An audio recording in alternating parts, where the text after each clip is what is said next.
Okay, tighten it down. Keep his head up. No, this isn't a real emergency, but if it was, this particular group of people would be prepared. This mock rescue is part of their training. 2 and 3, and all right, let's get him up top. He is breathing. They all work for Cape Fox Tours, and they all participate in Special Ops. It's a group comprised of employees interested in trying something a little different. I think he's unconscious.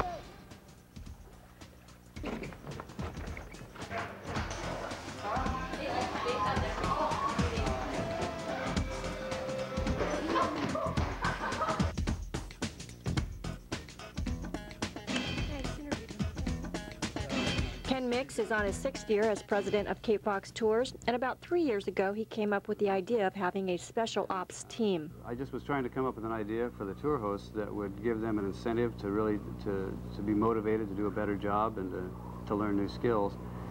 So we came up with the special ops team. It kind of built on the model of special ops in the military, where it's kind of an elite group of people that work real hard and know special skills.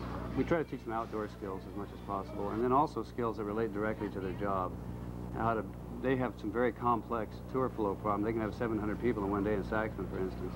And in order to deal with those people effectively, they need to really be able to think quickly, to get along with each other, work as a team, work very closely, communicate instantly, use proper radio procedure. They have to learn a whole lot of codes and all that sort of thing. So they're very professional, and the idea of the special ops team was to up that level of professionalism, and as well as give them a chance to belong to something that they could tell was recognized their efforts. The team is open to all employees, but the majority of them range in age from their teens to mid-20s. The group meets after work 3 nights a week at the climbing gym.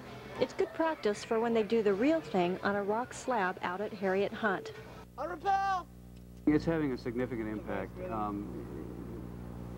When we started doing special ops, I really saw an increased level of professionalism and enthusiasm, and you can, just last night we were out on the rock I was teaching several people how to rappel. It's an 80-foot cliff, and that's pretty intimidating when you have to go over the lip of an 80-foot cliff.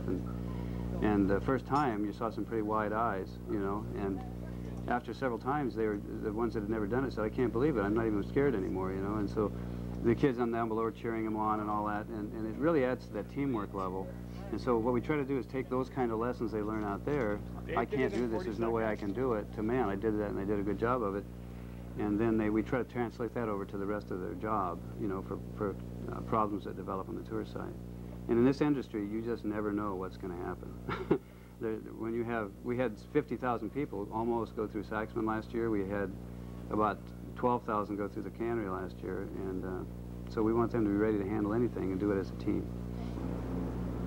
In an interview like this, it's hard for me to convey how much it means to me to see these kids do what they can do. I could go through one kid at a time and tell you individual accomplishments, and that's what keeps me here. When things are going right, it just is beyond imagination how well they can do, and how much this has helped some of them. Summer may be over, but according to Mix, training will continue through the winter. With river rafting and heli hiking on the agenda for next year, the Special Ops team has some recon to do.